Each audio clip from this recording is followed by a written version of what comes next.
जय श्री राम सर। सोचा आप समझिएगा, मैं इसको कनेक्ट कर दूंगा बात। तो कह सकता हूँ ये सेल्स टैक्स से लगता है, लिकर हो या पेट्रोल हो। तो इसके बारे में डिसीजन अगर लेना है किसी ने, या रेट बढ़ाने हैं या कम करने हैं, तो किधर को जाऊं? पार्लियामेंट में मान लो दिल्ली सरकार कह रही है कि एग्जेम्प्ट कर दो लिकर, टैक्स मत लगाओ।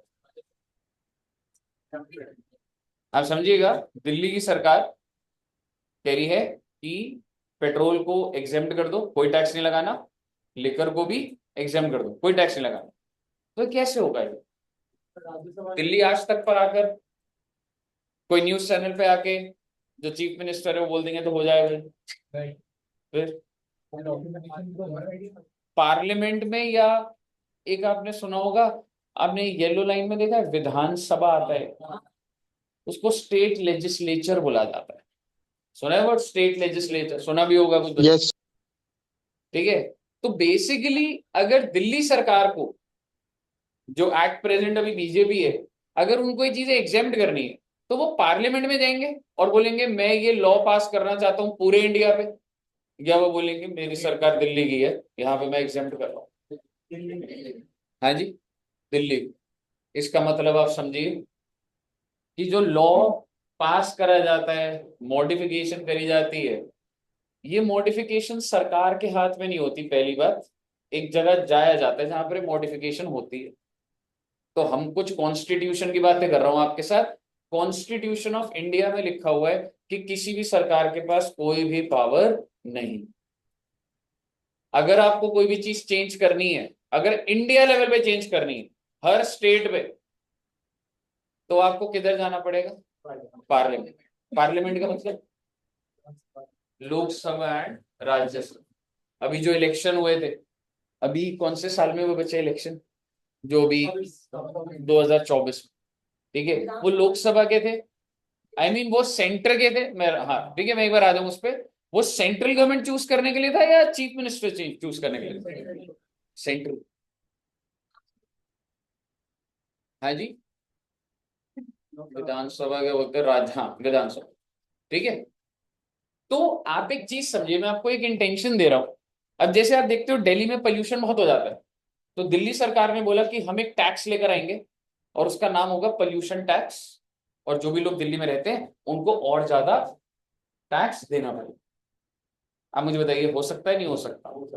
हो सकता है, बट एक बार हाँ स्टेप बाय स्टेप समझिएगा। बिल्कुल बिल पास करना पड़े तो न्यूज चैनल पे तो आकर होगा नहीं। अब अगर दिल्ली गवर्नमेंट ये सोच रही है, तो दिल्ली गवर्नमेंट कहाँ जाए पहले? कहाँ जाऊं? मतलब what is the step? Chief minister पूछ रहा है मेरे को लॉ पास करना है, कहाँ जाऊं? क्या लग रहा है आपको? पार्लियामेंट में अगर आप गए तो पूरे इंडिया की बात करते हैं, मैं दिल्ली की बात कर रहा हूँ। हाँ, विधानसभा ही बोलते हैं ना उसे, येलो लाइन पे वो जो आ रहा है आपको, केजरीवाल के। State legislature. सुनते जाइएगा कहानी में। चीफ मिनिस्टर ने बोला कि हम एक टैक्स लेकर आ रहे हैं, और वो टैक्स का नाम है पोल्यूशन टैक्स। और आप मुझे बताइए, अगर उनके जो भी मेंबर बैठे हुए हैं दिल्ली के अंदर, बीजेपी के ज्यादातर मेंबर होंगे सारे, तो वो पास कर देंगे तो लग जाएगा क्या टैक्स? Answer is no. ये क्या बात हुई सर? ये बिल्कुल वही बात है। सुनो अब एक बार, कोई भी टैक्स तब तक नहीं लग सकता जब तक, सुनते जाइए आप प्लीज, जब तक कॉन्स्टिट्यूशन में नहीं लिखा होता। टैक्स लगाने की पावर, आप स्टेट लेजिस्लेचर नहीं जा सकता। वेस्ट बंगाल में हो आप अपना कोई टैक्स लगा दिया, समझ लो पंजाब में हो आपने कोई और टैक्स लगा दिया, ऐसे तो सारी स्टेटें अपने अपने टैक्सेस लेंगी। तो बेसिकली आप समझिए, टैक्स इतनी पावरफुल चीज है कि चीफ मिनिस्टर के हाथ में नहीं है खुद से टैक्स लगा दे वो। आप बोलोगे सेल्स टैक्स कैसे लग रहा? कॉन्स्टिट्यूशन में लिखा हुआ। जब बना था, आप मुझे बता सकते हैं? कॉन्स्टिट्यूशन को हिंदी में बोला जाता है संविधान। तो कौन से दिन से एप्लीकेबल हो गया था? 26 जनवरी। 26 जनवरी को छुट्टी होती है ना बच्चों की, क्यों होती है बच्चे? उस दिन हमारा कॉन्स्टिट्यूशन ऑफ इंडिया जो है एप्लीकेबल हो गया। समझ रहे हो? बना तो एग्जैक्टली। हाँ जी। वो बहुत सारे वेटिंग रूम में यार। ठीक है, आप एक बार स्टेप बाय स्टेप सुनिए, मैं आपको ये थ्योरेटिकल बातें कनेक्ट होंगी एकदम से। आपने अरे डिमोनेटाइजेशन, डिमोनेटाइज किया था। डिमोनेटाइजेशन में पार्लियामेंट में पास हुआ था पहले। इधर इधर सारे फोकस करना है, थ्योरेटिकल कराना है, नहीं तो बोल दूंगा आपको, रीड कर लो इसको। समझ रहे हो? आपस में बातें मत करो अभी। आप मेरे को बताइए, डिमोनेटाइजेशन के टाइम पे क्या मोदी जी ने ये बोला था कि पहले मैं बिल पास करूंगा पार्लियामेंट में? तब तक तो पूरी दुनिया को खबर हो जाती, सारे अपने पैसे सेट कर लेते लोग। कहने का मतलब ये है कि आप सब बच्चों को, सारा इंडिया के अंदर जो भी लोगों को रेगुलेट कर रहे हैं वो सेंट्रल गवर्नमेंट या स्टेट गवर्नमेंट कर रही है। पहली बात, गवर्नमेंट गवर्नमेंट बहुत बड़ी लगती है मुझे, बीजेपी, ठीक है, कांग्रेस और आम आदमी पार्टी। लेकिन आप मुझे बताइए, ये भी किसी रूल्स के अंडर काम कर रहे हैं या अपनी मर्जी से कर रहे हैं? रूल्स के अंडर काम। और वो रूल्स क्या लिखे हुए बच्चे? Constitution of India. कहने का मतलब ये है, सरकार के ऊपर भी कॉन्स्टिट्यूशन ऑफ इंडिया होता है। और अगर भाई साहब कॉन्स्टिट्यूशन के तहत आपने काम नहीं करा, तो इसी चीज पे तो प्रोटेस्ट हो जाते। समझ रहे हो? जो जैसे सीए बिल था, वो कहते हैं कि हमारा राइट टू फ्रीडम नहीं है, जो भी है, जो भी कहानी थी, कितने प्रोटेस्ट हुए। सिटीजनशिप अमेंडमेंट एक्ट कि आपको अपना आधार और वो देना है, तो कह रहे कॉन्स्टिट्यूशन में कहीं नहीं लिखा, तो मैं कैसे दे दूं? आप कॉन्स्टिट्यूशन के अगेंस्ट हो तो सरकार के अगेंस्ट प्रचार शुरू हो जाए। यही है ना कहानी। फार्मर्स का भी प्रोटेस्ट हुआ। अब उसके अंदर कितनी टेक्निकल बातें, कितनी जाने की, वो अपना मैटर नहीं है, हमारा मैटर फाइनेंस का है। और आपको फाइनेंस में ये पता होना चाहिए कि किसी चीफ मिनिस्टर के पास इतनी पावर नहीं है कि वो लेजिस्लेचर में जाके नया टैक्स लगा दे। अगर आपको टैक्स लगाना है तो आपको किधर जाना पड़ेगा? सबसे पहली चीज, कॉन्स्टिट्यूशन में चेंज करना। और कॉन्स्टिट्यूशन चेंज कैसे होगा? कॉन्स्टिट्यूशन क्या स्टेट वाइज है? लेकिन जम्मू एंड कश्मीर का कॉन्स्टिट्यूशन, ठीक है, वो उसके अंदर हमने नहीं जाना। लेकिन अगर मैं आपको बोलूं, अगर आपको कॉन्स्टिट्यूशन में चेंज करना है, क्या लग रहा है, कॉन्स्टिट्यूशन में चेंज होता है या नहीं होता?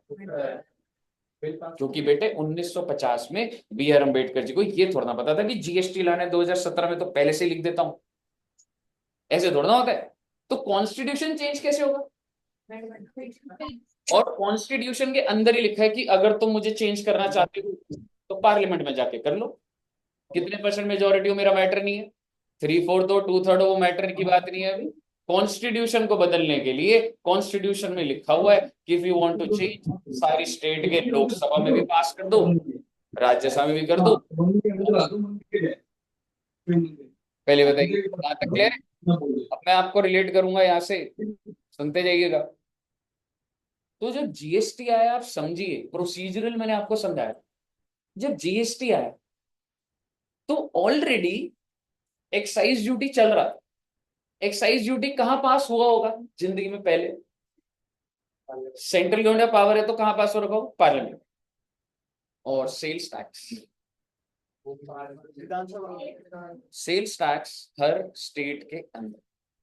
अब लोग कैसे करती है बेटे? कॉन्स्टिट्यूशन में लिखा हुआ है, एक आर्टिकल के अंदर, आर्टिकल 246 उसके शेड्यूल 7 में लिखा हुआ है, उसकी यूनियन लिस्ट 2 है जो आपको सारी याद हो जाएंगी। कॉन्स्टिट्यूशन में लिखा है कि अगर कोई दुकानदार सामान बेचता है तो उसके ऊपर जो टैक्स है वो स्टेटों को मिलेगा। क्योंकि सेंटर तुमको हमने क्या दे दिया? इनकम टैक्स दे दिया, एक्साइज ड्यूटी दे दिया, सर्विस टैक्स दे दिया। ये भी बात कहां लिखी हुई है? कॉन्स्टिट्यूशन। जब देख लोगे कहां पे लिखा हुआ, सारे के सारे टैक्सेस, कोई ऐसे नहीं है कि लकी ड्रॉ कर लिया, टॉस टॉस कर लिया, ये टैक्स तुम्हारा, ये टैक्स मेरा, ऐसे थोड़ा ना चला। कहने का मतलब है कॉन्स्टिट्यूशन में सिस्टमैटिक तरीके से लिखा हुआ है कि भाई ये टैक्सेस सेंटर के और ये टैक्सेस स्टेट के। यहां तक क्लियर है बच्चे आपको? अब आप जीएसटी के बारे में सोचिए। जब जीएसटी आया तो कौन से टैक्सेस बंद करने थे? कहने से एक्साइज ड्यूटी। और अगर सेंटर ही प्रमोट कर रही है जीएसटी को, स्टेप बाय स्टेप सुनिएगा, लॉजिक समझ आना चाहिए। प्रमोट कौन कर रहा है कि जीएसटी आना चाहिए? मोदी जी। तो क्या मोदी जी ये कहेंगे नहीं नहीं एक्साइज बंद नहीं होगा? ऑब्वियसली एक्साइज उन्हीं के पास आ रहा था, तो उनको बंद तो करना पड़ेगा ना, तो वो तो कोई दिक्कत वाली बात ही नहीं। लेकिन जब उन्होंने फिर बोला सर्विस टैक्स बंद करना पड़ेगा, मुझे बताओ सर्विस टैक्स पे कोई दिक्कत आई होगी? सर्विस टैक्स किसका रेवेन्यू था? कैसी बातें कर रहे हैं, सेंट्रल गवर्नमेंट का। तो क्या सर्विस टैक्स को बंद करने में कोई दिक्कत आई होगी? नहीं। जब मैं खुद ही कह रहा हूं कि सब टैक्सेस बंद हो जाने चाहिए और जीएसटी होना चाहिए, तो जो मैं चार्ज करूं तो बंद करूंगा ही करूंगा। लेकिन जब मैं सेल्स टैक्स पर आया, आप मुझे बताइए सेल्स टैक्स किसका रेवेन्यू था? स्टेट। स्टेटों ने बोला क्या बात कर रहे हो आप, और वो जो सेल्स टैक्स है, आप समझिएगा, कॉन्स्टिट्यूशन में एक पावर मिली हुई है स्टेट को, हर स्टेट अपना अपना एक्ट पास कर सकते हैं, जो कर रखा है सब। बेटे पहले क्या होता था, Delhi VAT, Haryana VAT, West Bengal VAT, सबके अलग अलग लॉज होते। आपके पास अगर एक क्लाइंट है ना, उसकी 25 दुकानें 25 स्टेटों में, आपको 25 के 25 लॉ पढ़ने पड़ते थे। आपको क्या लगा ऐसे थोड़ा ना चल रही है जिन। वेस्ट बंगाल का वैट अलग होता था, दिल्ली का डी वैट बोला जाता था, सबके ऑफिस अलग। तो आप सोचिए, जब मोदी जी, मान लो आप सारे के सारे chief minister of different different states हो, कितना अच्छा हो गया बेटे आपकी जिंदगी। आप सब अलग अलग स्टेट्स के चीफ मिनिस्टर हो, और आपके पास मेजर सोर्स ऑफ कलेक्शन क्या आ रहा होगा, सोचिए आप, सेल्स टैक्स। आपकी स्टेट में लिकर बिक रही है, एसी, टीवी, फ्रिज, पेट्रोल बिक रहा है, सारा पैसा तुम्हारे पास आ रहा है, और तुम उस पैसे का क्या करोगे? पुलिस स्टेट के पास होती है, कितनी सारी चीजें और होती हैं, हाँ जी वो तो ऐसे ही है, प्रोपेगेंडा था बेटे। मुद्दे की बात पर आते हैं। और अब मैं आपको आज मीटिंग के अंदर बोल रहा हूँ कि आप लोग का सेल्स टैक्स क्या हो जाएगा, बंद। अब मुझे बताइए, is it a easy call for you?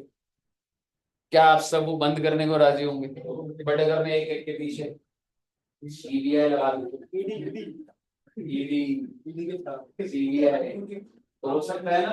तो यस, मैं ये नहीं कह रहा हूँ ऐसा करा है, बट हर किसी की फाइल्स होती। पर मुद्दे की बात, मेरे को उसके अंदर नहीं जाना। मुद्दे की बात ये है, आप क्यों रोकना चाहते हैं? मान लो सपोज करो ईशान जी, आप हो जैसे पंजाब के चीफ मिनिस्टर, ठीक है, तो आपको क्या प्रॉब्लम आ रही है? मतलब बंद होने दो सेल्स टैक्स। क्या मैं कह सकता हूँ एक रेवेन्यू फ्लो है जो बंद हो जाएगा? तो उसका सोल्यूशन सरकार क्या लेकर है कि GST dual based tax. Dual based tax मतलब जब दुकान से बिकेगा तो आपको भी मिलेगा और हमें भी मिलेगा। तुमने कहा ये तो आपने मेरा हिस्सा आधा आधा कर दिया, मेरे को क्या सिखाने आ रहे? मेरे को तो पूरा मिल रहा था, आपको सेल्स टैक्स पूरा नहीं मिल रहा था, ये तो मैं बीच में आ गया भाई। पर मैंने बोला मैं सर्विस टैक्स भी तो बंद कर रहा हूँ, सर्विस टैक्स तो मेरे पास पूरा आता था। तो गुड्स एंड सर्विसेज टैक्स क्यों है? सर्विसेज पे पहले सेंटर के पास जाता था, अब सर्विसेज पे भी क्या हो रहा है? तो basically one nation one tax और सारी स्टेट्स को साथ लाने का एक ही तरीका था कि मैं भी अपने टैक्स एज सेंटर भी सारे छोड़ दूं, और आप भी अपने टैक्स को छोड़ दो, और हम लोग एक ही टैक्स लगाए, that is goods and service tax. सुनते जाइएगा, बात को, कहानी चल रही है, एकदम से सारे नोट्स हो जाएंगे आपके। तो सर जीएस स्क्रीन नहीं शेयर हो रही। स्क्रीन में है ही नहीं कुछ अभी। मेरी फोटो तो आ रही है ना बेटे? यस सर, आप सही लग रहे हो। ठीक है, ठीक है। अब आप मुझे बताइए, जीएसटी जो है, ये एक्ट पास कहाँ हुआ होगा? पार्लियामेंट में। पार्लियामेंट में ही होगा। पार्लियामेंट में। और आप सोचिए, आप सारे स्टेट के मिनिस्टर हो, पंजाब वैट, मैंने कहा जा लेजिस्लेचर में जा और जाके अनाउंस कर दे Punjab VAT abolished. You have to do this. एक एक्ट है, वो बंद होगा, कैसे होगा? जाइए अपने लेजिस्लेचर में और बोल दीजिए फ्रॉम 1 जुलाई बंद हो रहा है। तो एक इनसिक्योरिटी आ जाएगी, आपके पास जो पावर थी अपने एक्ट को रेगुलेट करने की, वो बंद, और आप सब मेरे अंडर आ जाएंगे, क्योंकि अब जीएसटी तो पार्लियामेंट में पास है। मैं तो पूछूंगा ही नहीं आपको उसके बाद, मेरे को जो करना है मैं वो करूँ। आधा टैक्स तो मिल जाएगा आपको, पर क्या आपके पास पावर बची? तो सारी स्टेट ने बोला सर जी हमारी हर एक स्टेट में जीएसटी लॉ पास होना चाहिए। इसको बोला जाता है state goods and service tax. आपने अपने अपने विधानसभा में, अपने लेजिस्लेचर में जाके अपना वैट हटा दिया, और उसकी जगह आपने कौन सा एक्ट प्रोड्यूस करा? State goods and service. तो वो जो सीजीएसटी है ना, सीजीएसटी है कि भाई बेचेगा तो सीजीएसटी लगेगा, और ये पार्लियामेंट में पास हुआ है, पूरे इंडिया में तुम बेचोगे तो लगेगा। और अगर ये दिल्ली में मैकडोनल्ड्स है, तो वो एसजीएसटी इसलिए लगा रहा है क्योंकि दिल्ली के विधानसभा में ये पास हो रखा है, दिल्ली में दुकान होगी, if you shop in Delhi you have to charge SGST. Where is it passed? It's not passed in parliament, it's passed in state levels.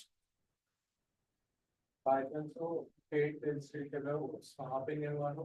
वहां पर नहीं हो पाएगा, लेने की बात कर रहे हैं वहाँ पास। जब आप स्टेट आपकी है, आप उतने सीटें जीत कर आए हो, मेजोरिटी आपकी है, तो हो जाएगा पास।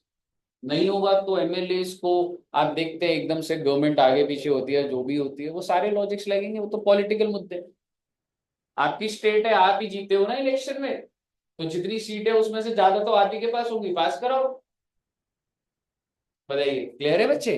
तो बेसिकली ये बहुत ही ऑब्वियस बात थी कि आप समझिए, so because of this GST act एक नहीं है, सामने दिखाने के लिए तो वन नेशन वन टैक्स है, लेकिन बैक एंड पे क्या है, पार्लियामेंट में भी पास हुआ है एक act, that is CGST act, और हर स्टेट में एसजीएसटी।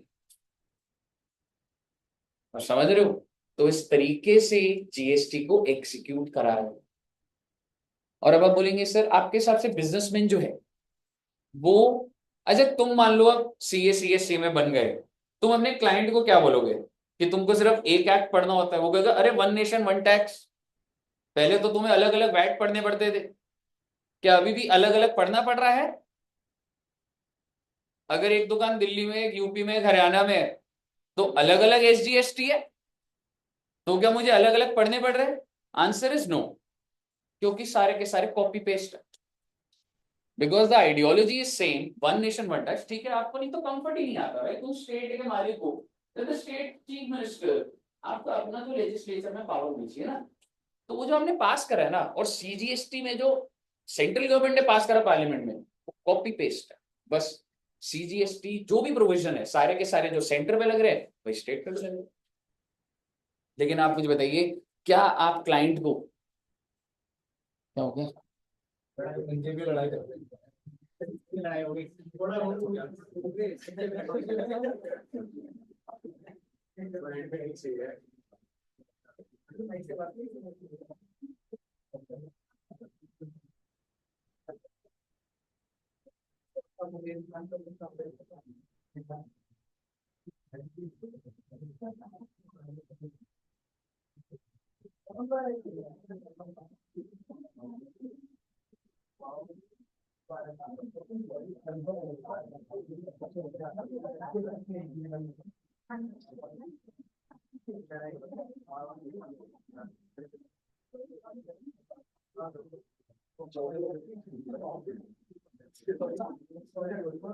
हाँ जी।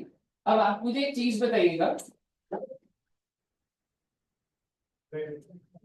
यार एक काम करो, क्या हुआ? नहीं यार,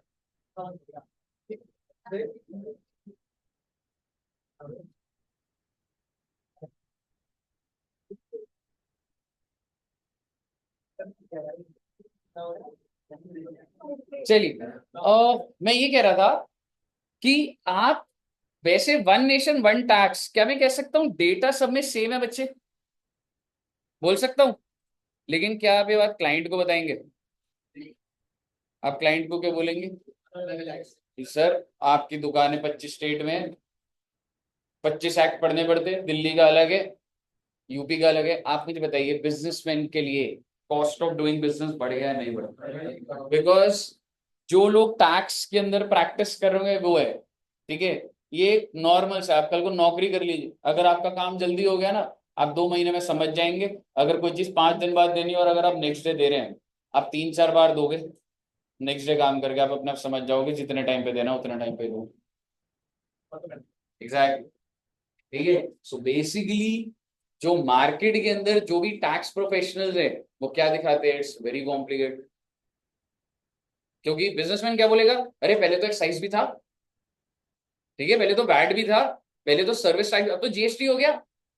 तो अब उन्होंने क्या कर दिया, सर इतने सारे एसजीएसटी पढ़ने पड़ते हैं, तो बेसिकली बहुत सारे एक्ट। अब अगर मैंने आपके साथ इतनी सारी बातें कर ली है तो बेटे एक बार जरा देखिएगा,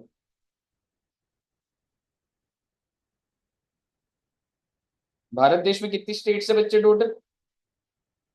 ओके, तो ये देखिए किस तरीके से एक्ट पास हुए होंगे।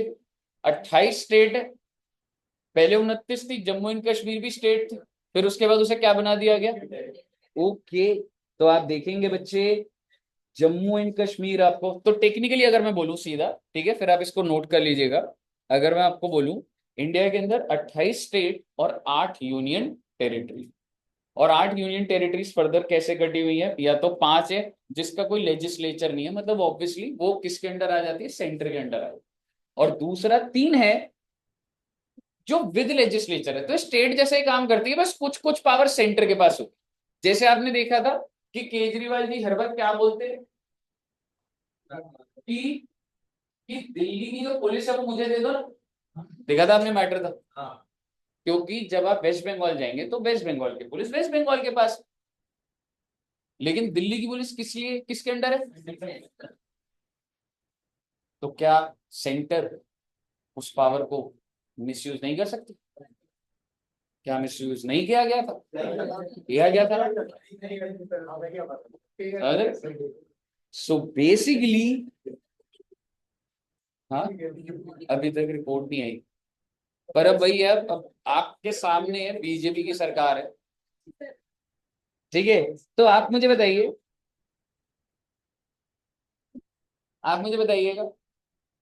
मुझे जैसे ही पता लगा था बेटे, मैं सर को फोन करा था भाई, ठीक है। नहीं, अच्छा मुझे बताइएगा, ये जो 3 है ये कौन से है? Delhi, Jammu and Kashmir and Puducherry. पुडुचेरी कहने का मतलब ये है, यहाँ पर इलेक्शन होते हैं स्टेट के, समझ रहे हो, यहाँ पर इलेक्शन होते हैं स्टेट्स के, लेकिन आप मुझे बताइए कुछ जगहें ऐसी हैं जिनको यूटीज बोला जाता है, union territories, that is Andaman and Nicobar island, Ladakh, Daman and Diu, sorry Dadra and Nagar, पहले ये अलग अलग होते थे, एंड दमन एंड दीव हो गए, ये एक हो गए, ठीक है। Then Chandigarh and then Lakshadweep. आपको ये नाम याद रखने पड़ेंगे बच्चे, क्योंकि इन स्टेटों पे सेल होगी, मैं सारी बातें करूंगा। पहले आप मुझे बताइए कि आपको 28 स्टेट और 8 यूटीज क्लियर है? अगर आपको क्लियर है तो सुनते जाइए। तो ये जो स्टेट्स है 28, इन्होंने कितने लेजिस्लेचर्स, आई मीन कितने एक्ट पास करे होंगे? 28। तो अभी हम काउंट कर रहे हैं कि जीएसटी के एक्ट कितने हैं। तो सबसे पहले कितने, अगर 28 स्टेट हैं तो आप समझिए SGST act, oh my God 31 क्यों लिखा हुआ है? एग्जैक्टली 28 तो स्टेट्स हैं और 3 विद लेजिस्लेचर वाली, कौन कौन सी थी बच्चे? Delhi, Puducherry and Jammu and Kashmir. उसके बाद आप मुझे बताइए ये जो 5 है बच्चे, इनको क्या बोला जा रहा है? यूनियन टेरिटरीज ही है क्या? इन जगहों के इलेक्शंस होते हैं? नहीं। तो आप मुझे बताइएगा, इसके लिए भी एक लॉ पास करा गया है, दैट इज यूटी जीएसटी। और आपकी समझ क्या कहती है, ये यूटी जीएसटी किसके अंडर आ रही होगी? तो कहां पास हो रहा होगा? क्योंकि इनकी तो कोई स्टेट ही नहीं है ना ऐसी। तो बेसिकली आप साथ साथ देखेंगे, पास का हो रहा है पार्लियामेंट और ऊपर वाला काम पे legislature. Then you have one CGST act. इतना बता देता हूं, अगर आप चंडीगढ़ के मैकडॉनल्ड में गए ना, तो चंडीगढ़ एक यूनियन टेरिटरी है, तो चंडीगढ़ ना, अगर आप भी चंडीगढ़ रहते हैं, या सपोज करो चंडीगढ़ में हो, ठीक है, आप खाना खा रहे हो, ठीक है, मैकडॉनल्ड से खाया, तो वो कौन सा टैक्स लगाता है? CGST and UTGST. अगर आप स्टेट में हो, तो मान लो दिल्ली में हो, स्टेट ही मान लो, तो सीजीएसटी और एजीएसटी, और अगर आप चंडीगढ़ में है तो सीजीएसटी एंड यूटी, और यूटीजीएसटी भी सेंटर के पास है, चला जा कही, क्लियर है? आगे सुनिएगा। Then you have one IGST, क्योंकि अगर स्टेट बदल गई तो टैक्स अलग है, तो उसका भी लॉ जो है वो अलग बनाया हुआ है, दैट इज आईजीएसटी। और कहां पास हो रखा है बच्चे? और इसकी क्या अलग अलग बनाने की जरूरत है? नहीं भाई, एक ही है। तो आप अगर देखेंगे 31 समझ आया आपको पहले? बिल्कुल। स्टेट कितनी थी बच्चे? 28, और 3 आ गई थी, दिल्ली, पुडुचेरी है, जम्मू एंड कश्मीर। ये क्लियर है? देन यूटी जीएसटी, इन सब के लिए एक एक्ट पास, और एक एक्ट जो पास है वो ऑब्वियसली कहां पास हुआ होगा? पार्लियामेंट। ये भी आपको समझ आ रहा है? Then you have CGST. भाई सीजीएसटी लगाऊंगा तो सीजीएसटी एक्ट तो होना चाहिए कोई, समझ रहे हो? तो वो भी कहां पास हुआ होगा? एक ही होगा, और कहां पास होगा? पार्लियामेंट। उसके बाद आईजीएसटी, ये क्यों है सर जिंदगी में? ये इसलिए है, अगर आप एक स्टेट से दूसरी स्टेट में बेचते हैं तो एक टैक्स लगता है आईजीएसटी, तो उसके बारे में समझाओगे तो रूल बुक तो बनाओगे, उसका एक्ट बना रखा पूरा का पूरा। तो आईजीएसटी जो है, मैं किसी स्टेट को थोड़ा ना पावर दे रहा हूं, और ये लिखा हुआ है एक जगह पे, मैं आपको दिखाऊंगा। आईजीएसटी को चार्ज करने की पावर या इस पे जो भी लॉज होंगे वो कौन बनाएगा? सेंटर। ये आप चीफ मिनिस्टर बैठो, ये हमारी बात हमारी मीटिंग में हो गई कि आईजीएसटी जो भी कलेक्ट होगा या जो भी लॉज होंगे वो किसकी जिम्मेवारी? सेंटर की। पर वैसे आपको पता होना चाहिए कि आईजीएसटी की कलेक्शन आधी सेंटर के ऊपर, आधी स्टेट के। यहां तक क्लियर है? And last is GST compensation to states act 2017। अब ये क्या आ गया सर? ये मैं आपको बताता हूं, बट आप एक बार नाम याद कर लीजिए और आप मुझे बताइए टोटल एक्ट कितने होंगे? 32, 33, 34, 35।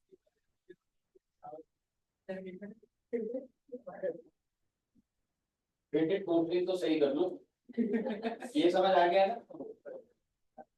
अब मैं आपको कह रहा हूं, अब मैं आपको कॉम्पनसेशन सेस का लॉजिक देता हूं और फिर आपको पूरी कहानी बताता हूं, फिर आप ईमानदारी से बताइएगा ये सही है कि गलत। अगर गवर्नमेंट की आपको गलत बात लगी तो बोलिएगा, ठीक है?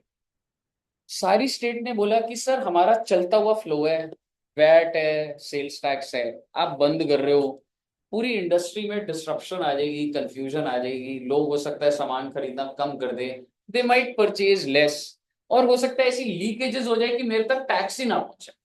क्या पॉसिबल नहीं है? Definitely possible. सेंट्रल गवर्नमेंट ने बोला आपका रेवेन्यू कितने का है? उसने बोला आप वैट लगाते हो ना, सेल्स टैक्स लगाते हो ना, कितना रेवेन्यू है? 10,000 करोड़। हर स्टेट से पूछा आप अपना अपना अपना डॉक्यूमेंट दिखा दीजिए, पिछले साल कितना आया? आपने बोला 10,000 करोड़। मैंने कहा मैं गारंटी दे रहा हूँ तेरे को 10,000, ईयरली गारंटी दे रहा हूँ। तेरे को साल का 10,000 करोड़ आता है, अगर तेरे को जीएसटी 8,000 करोड़ मिला ना, 2,000 करोड़ मैं दूंगा। आगे सुनिए, मानेगा नहीं तो मेरे को जीएसटी पास कराना है। तो जितनी भी स्टेट ने जो जो कलेक्शन होती थी उसकी गारंटी दी हुई है सेंटर। आप मुझे बताइए, तो सेंटर की बहुत अच्छी बात है, दिस शोज दी इंटेंशन। यही है ना बेटे? गुड। फिर स्टेट ने एक और चीज बोली, कह रहे सर हम तो एनुअल ग्रोथ पे भी काम करते हैं, 10,000 करोड़ है ना, अगले साल तो मेरे को ज्यादा मिलता सर, क्योंकि उससे पहले वाले में 8 था मेरा, उससे पहले 6 था, तो हर साल 10,000 में तो वो नुकसान है। सरकार ने बोला 14% ग्रोथ दूंगा एनुअल, यानी कि अगर 10,000 करोड़ पहले साल, तो अगले साल कितना? 12,000।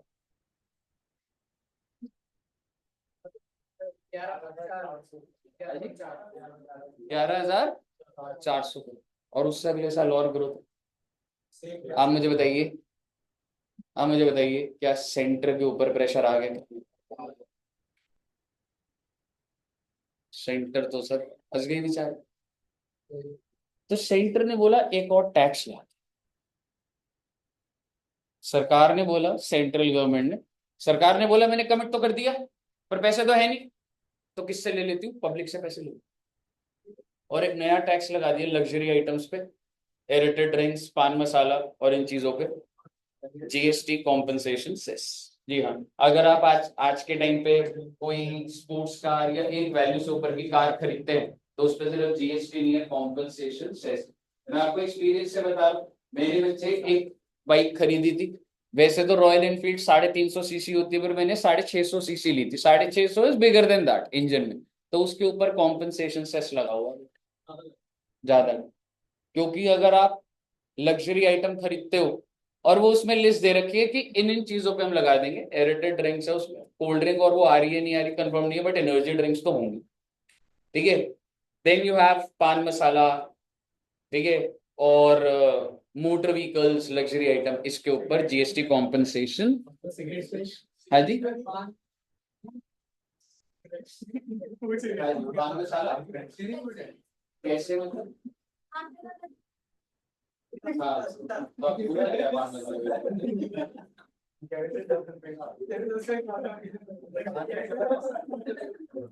लग्जरी नहीं हो सकती ना, ठीक है। ठीक है, तो लग्जरी आइटम्स भी है और वो भी है जो गवर्नमेंट चाहती है कि आप कम कंज्यूम करें, या गवर्नमेंट को बता करेंगे ही करेंगे।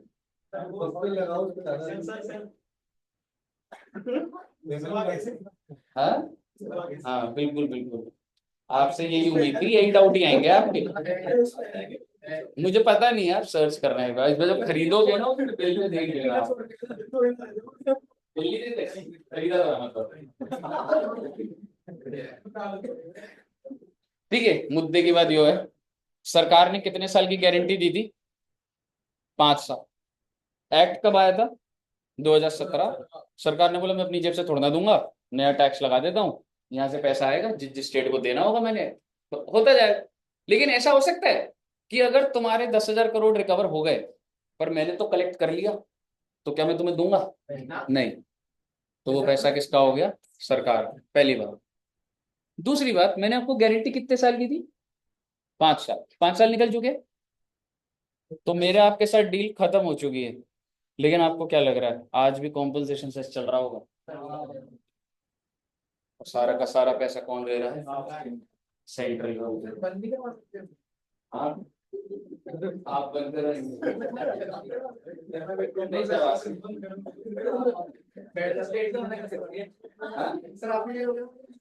स्टेट की गारंटी थी। अब ये मैटर इतना है नहीं, इतना क्यों नहीं है मतलब, ये आम जनता समझ नहीं पाएगी, उनको आप समझाने लगे।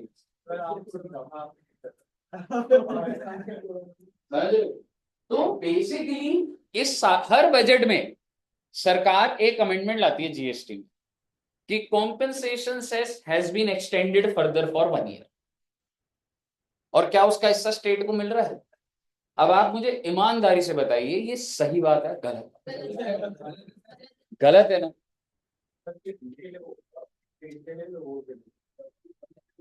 लोगों के लिए, ठीक है, पर किसने गलत कराई? गुड। ठीक है, तो बेसिकली मैंने एक जगह पे लिखा था, आपको नोट्स में दिख जाएगा वैसे भी, कि आप ये कह सकते हैं, हाँ वो नीचे लिखा होगा, ये फर्दर एक्सटेंड कब तक हो गया बच्चे? 31 मार्च 2020। कहिए कितने साल हो गए बेटे? लगभग 9 साल हो गए। हाँ जी।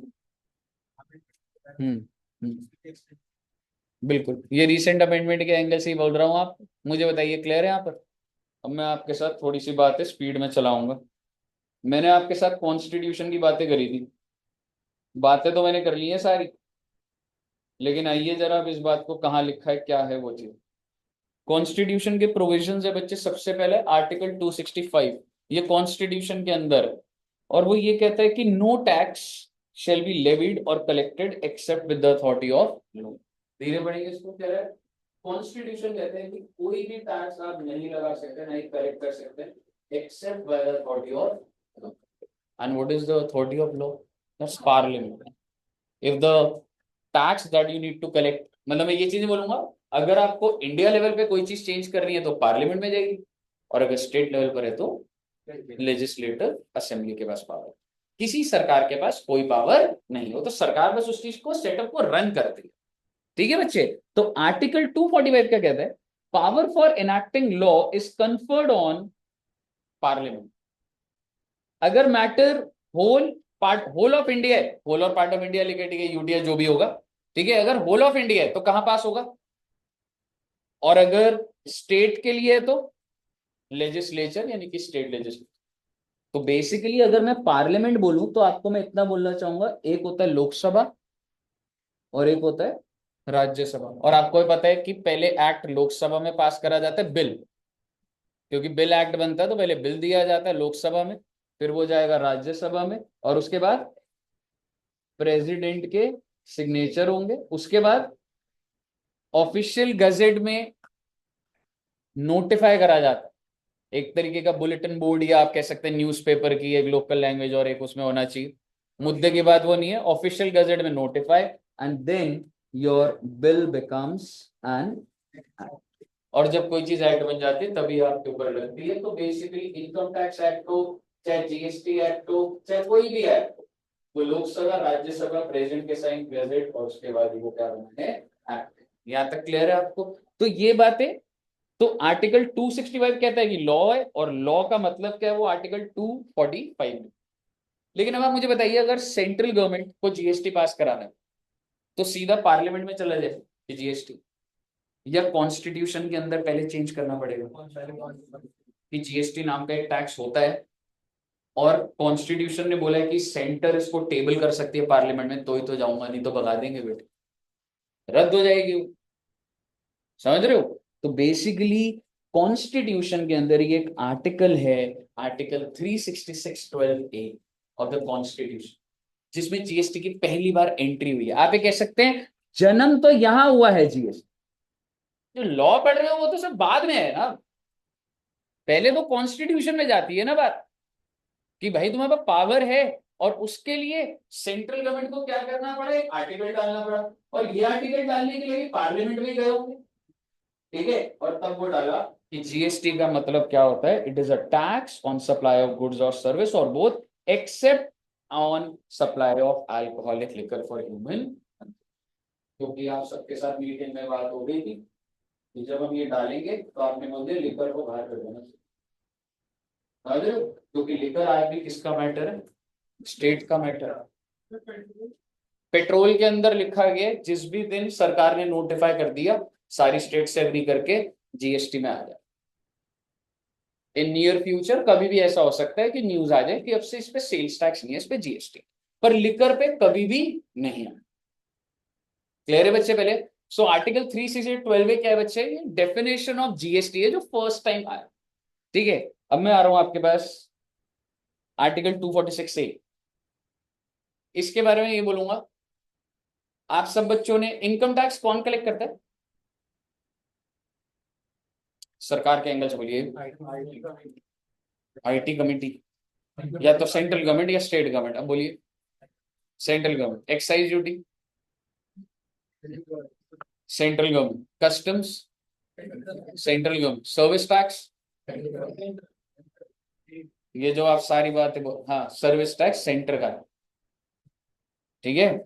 ये जो सारी बातें आप बोल रहे हो, ये कहीं से तो स्टार्ट हुई होगी, ऐसे थोड़ा ना है कि अपने आप चलना स्टार्ट हो गई। तो ये कौन सा टैक्स कौन कलेक्ट करेगा, ये आर्टिकल 240।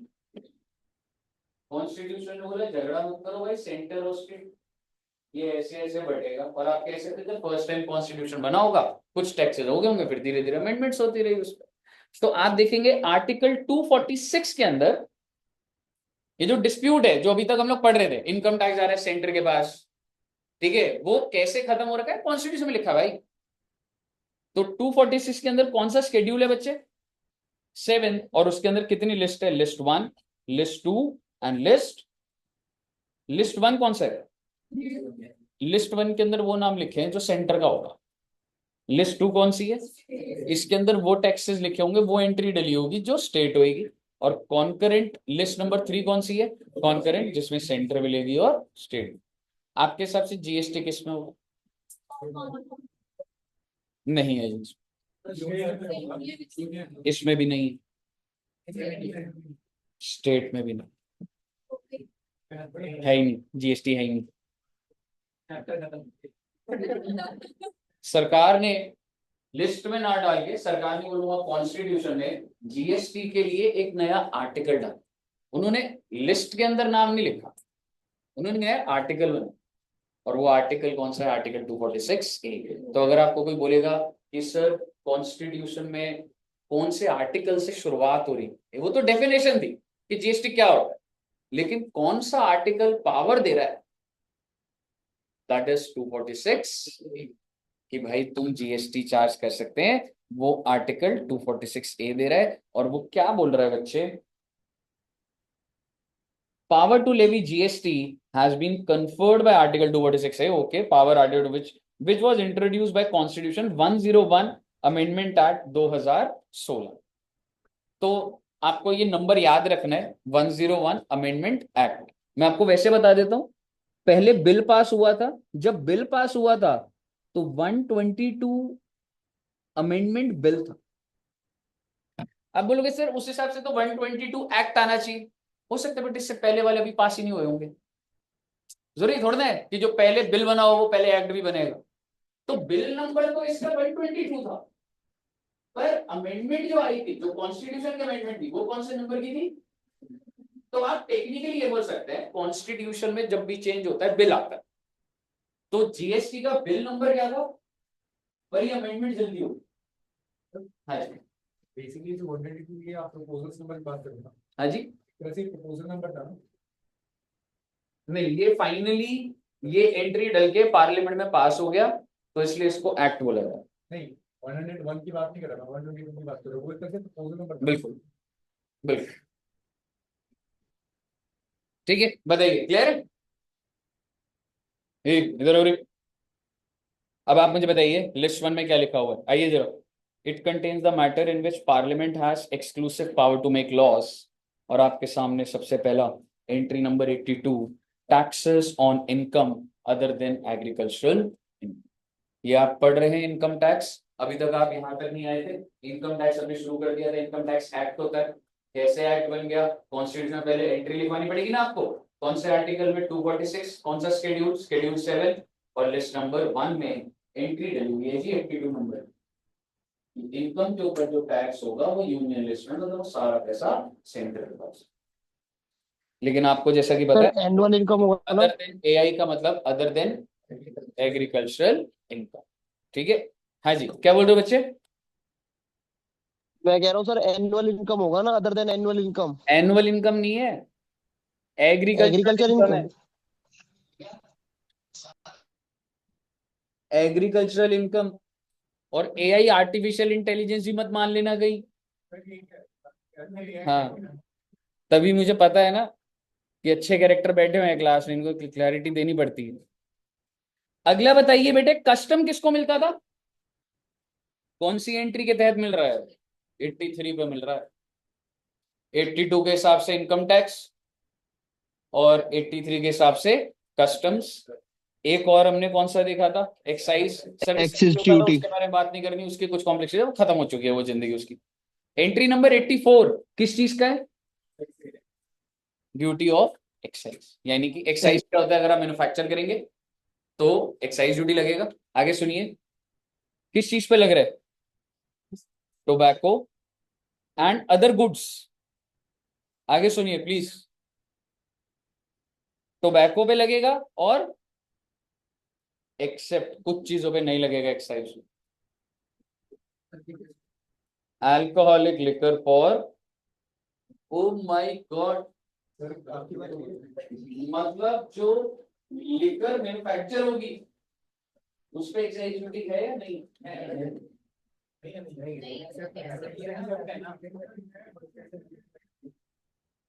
सेंटर के पास है, सेंटर ले सकती है। लिकर मैन्युफैक्चर हो रही है, सेंटर ले सकती है मैन्युफैक्चरिंग पे। हाँ जी, नहीं ले सकती। मैन्युफैक्चर होने पे एक्साइज ड्यूटी लगता है, लिकर पे बंद नहीं हुआ। लिकर पे मैन्युफैक्चर, अगर लिकर मैन्युफैक्चर हो रही है तो आज भी एक्साइज ड्यूटी लग रहा है। और आप इतना बताइए, सेंट्रल ले जा रहे हो स्टेट के बाद? लिकर चाहे मैन्युफैक्चर हो चाहे, क्योंकि एक बात तो तय है, मैन्युफैक्चर होगी तो सेल तो हो जाती है। तो आप मुझे बताइए सारा रेवेन्यू किसके पास? State. Liquor is pure. And क्या सर, अब सवाल ये है कि सर क्या आज भी एक्साइज ड्यूटी, आज भी लिकर अगर मैन्युफैक्चर तो एक्साइज ड्यूटी है? बिल्कुल है जी, बिल्कुल। इसके बाद alcoholic liquor for human consumption हो गया। ओपीएम एंड नार्कोटिक्स, ये सारे के सारे वही, ठीक है? नहीं, मेडिसिनल ठीक है, जो होते हैं ना इसके प्लांट्स होते हैं, है ना? आपको ज्यादा पता होगा, मैं क्या मतलब।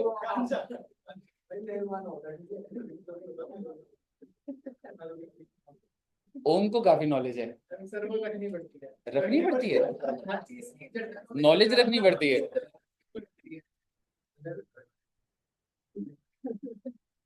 ठीक है, लेकिन आप मुझे एक बात बताइए, क्या डी कोल्ड पता है सब बच्चों को? डी कोल्ड, गला खराब होता है, डी कोल्ड एक सिरप होता है नहीं? डीकोल्ड। अच्छा और कौन सा सिरप होता है, कौन सा सिरप होता है गले खराब पे, कफ सिरप कौन सा पीते हो भाई?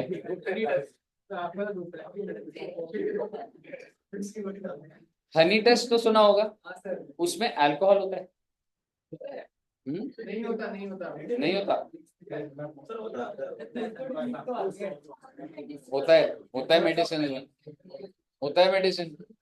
सुनिएगा, डी कोल्ड के अंदर या जो भी कफ सिरप्स होते हैं, और भी मेडिसिन हो सकती हैं जिसमें अल्कोहल कंटेंट होता है, तो जरूरी होती है।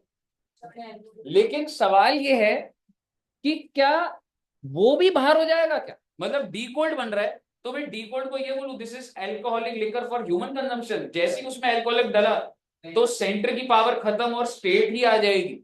ऐसा नहीं है, सरकार ने बोला प्योरली जो अल्कोहल है वो बाहर हो रहा है, अगर किसी के अंदर कुछ परसेंटेज ऑफ अल्कोहल नेसेसरी होता है एज इंग्रेडिएंट, वो बाहर नहीं होगा। यानी कि medicinal preparation and toilet preparation, जैसे हार्पिक और एनीथिंग व्हाटएवर, अगर उसके अंदर भी कुछ कंटेंट अल्कोहल का जाता है तो भाई ऐसा है, सारी चीजें बाहर नहीं हो रही, प्योर लिकर बाहर हो रही।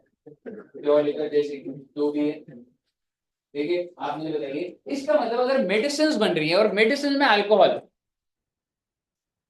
तो आप मुझे बताइए अगर वो मैन्युफैक्चर हो रही है तो एक्साइज ड्यूटी इधर कवर होगा या कहीं और कवर होगा? इधर ही कवर।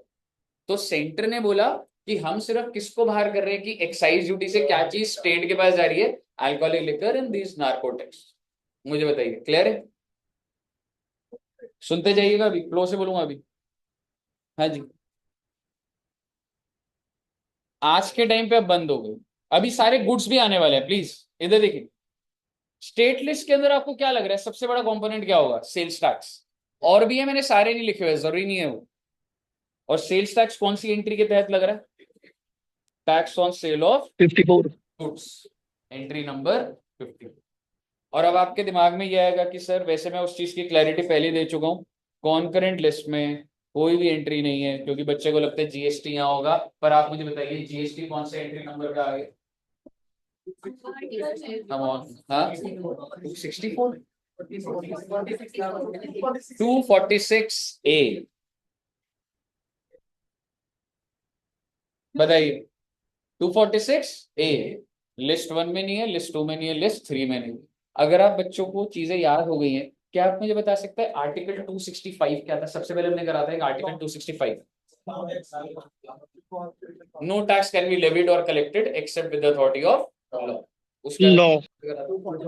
आर्टिकल 245, और वो ये कह रहा था कि अगर जो लॉ है वो पार्लियामेंट है, अगर इंडिया सब्जेक्ट है, और अगर स्टेट सब्जेक्ट है लेजिस्लेचर ऑफ स्टेट और होल और पार्ट ऑफ स्टेट। 246 में, 246 का ध्यान से सुनिएगा, 246 के अंदर ये बताया गया कि कौन सा टैक्स किसका।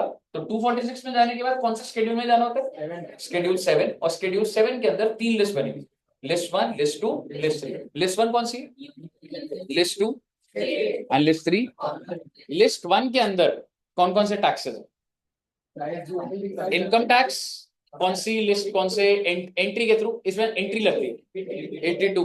82, customs 83 83, and then excise. Excise duty excise 84। लगेगा सब पर except alcoholic liquor and opium narcotics including toilet and medical preparations. यहाँ तक क्लियर है? देन लिस्ट 2 के अंदर हमने एक एंट्री करी है, दैट इज एंट्री नंबर 54। मुझे बताइए यहाँ तक क्लियर है? अगर आपको यहाँ सर तक सुनिए, हाँ जी बोलिए, जल्दी बोलिए। सर, ये जो हम थ्योरी कर रहे हैं ये एमसीक्यू पॉइंट ऑफ व्यू से इंपॉर्टेंट है या अभी किस आप पॉइंट ऑफ व्यू से? छोड़िए ना, अभी आप नॉलेज लीजिए, इतनी जल्दी मत पहुंचिए पेपर के अंदर आप। अभी आपने तो पॉइंट बता जीरो जीरो दीजिए वन सर। मार्क्स का भी नहीं करा अभी आप छोड़िए अभी। ये तो बेस बन रहा है, इंट्रोडक्शन से तो पूछा ही नहीं जाता। अब ऐसा मत करिए कि सुनिएगा ही नहीं बस। आर्टिकल नंबर 269A बताइए, 1-2 नंबर का आ जाता है इससे। आईजीएसटी की पूरी पावर कॉन्स्टिट्यूशन के अंदर एक एंट्री डली गई, आर्टिकल 269A, जो कि ये कहता है all the IGST matters will be handled by the central government and IGST collected will be bifurcated between centre and state 50। Clear है जी? ओके, मेरे को आपको एक बहुत अच्छी चीज दिखानी थी फ्लो से, मैं ज्यादा नहीं कराऊंगा, डोंट वरी। मैं इससे रिलेटेड ही करा रहा हूं। अब आपके दिमाग में बहुत सारी चीजें आ गई, लिकर पे क्या चल रहा है, टोबैको पे क्या चल रहा है, क्या चीज है, तो मैं लेटेस्ट बात करूं। आप मुझे बताइए alcoholic liquor for human consumption, क्या मैं कह सकता हूं दिस इज आउटसाइड जीएसटी? लेकिन आप समझिए, अगर आप आज भी मैन्युफैक्चर, ये मैं करंट स्टेटस बता रहा हूं, इफ यू मैन्युफैक्चर, क्या एक्साइज ड्यूटी लग रहा है और किसके पास जा रहा है? और अगर आप बेच रहे हैं तो वैट और स्टेट के पास। तो ये अल्कोहल का करंट स्टेटस, क्लियर? इसके बाद ये 5 प्रोडक्ट्स, वैसे तो मैंने आपके साथ पेट्रोल की बात करी थी, पर पेट्रोल के अलावा और भी चीजें होती है, जैसे पेट्रोल होता है, डीजल होता है, एविएशन टरबाइन फ्यूल, एरोप्लेन्स के अंदर एवीटी एविएशन टरबाइन फ्यूल चलता है। तो कौन कौन से? एक तो पेट्रोलियम क्रूड है, दूसरा high speed diesel, HSDS, high speed diesel, motor spirit, ये क्या होता है? पेट्रोल होता है। Natural gas and aviation turbine fuel, ये एरोप्लेन्स में जो डलता है that is aviation turbine fuel. हमें कोई लेना देना नहीं कौन सी चीज कहाँ यूज हो रही है, मुद्दे की बात ये है, मुद्दे सुनते जाइएगा प्लीज। अगर आज भी ये मैन्युफैक्चर हो रहे हैं, एक्साइज ड्यूटी है, किसके पास जा रही है? और इतनी तो आपको समझ होनी चाहिए, मैंने कौन सा एक्साइज के अंदर इसको बाहर कर दिया था कि स्टेट के पास आ जाएगा। लेकिन बस आपको ये जानना है कि एक्साइज पूरा डेटा सरकार की देन है, जिन पे बहुत भारी लेवल की ड्यूटीज आ रही थी, रखी हुई है। समझ रहे हो? दूसरा, अगर आप बेच रहे हो तो हाँ भाई जीएसटी नहीं है, लेकिन ये कभी भी आ सकता। तो अभी अगर बेच रहे हो तो किसके पास जा रहे हैं? स्टेट के पास जा रहे हैं, सेल्स टैक्स लग रहा है स्टेट्स के पास। क्लियर है बच्चे? Next is tobacco. Oh my God, tobacco अगर मैन्युफैक्चर होगा तो जनरली तो हमें यही लगता है एक्साइज ड्यूटी है, और हमें लग रहा होगा हट गया, नहीं हटा रहे, सेंटर आज भी ले रही है बेटे। हाँ सोचिए, सरकार ने जो हाईली रेवेन्यू जनरेटिंग कमोडिटीज है उस पर पुराना ही चला, और आप समझिए अब जो बेचोगे तो क्या लग रहा है, और सेंट्रल गवर्नमेंट और स्टेट गवर्नमेंट भाई आधा आधा हो जाएगा, जीएसटी आ गया। यानी कि tobacco is a hybrid product, मतलब दोनों, मैन्युफैक्चर होने पे पुराना सेटअप भी चल रहा है और बेचने पे नया वाला सेटअप। स्पेशल इंडियन हेम्प, ये वही सारे नाम लिखे हो जो मैंने नारकोटिक्स के लिखे थे, वो सारे नाम है। Indian hemp, opium, other narcotic drugs and narcotics manufacture कर रहे हो तो, पर आपको इतनी समझ होनी चाहिए, मैंने आपको एंट्री में लिखा था कि जब वो एक्साइज ड्यूटी वहां नहीं लग रही तो आज किस पे लग रही होगी? बाहर कर दिया था ना लिकर को भी, एक तो मैं लिकर को बाहर करा था, इसको बाहर करा था, इस पे आज भी स्ट्रेट लग रहा है। और अगर इसको बेचा जा रहा है तो क्या लग रहा है? कहने का मतलब है ये दोनों कुछ मिक्सचर जैसे चल रहे हैं, जिन पे पुराने लॉ भी चल रहा है मैन्युफैक्चर होने पे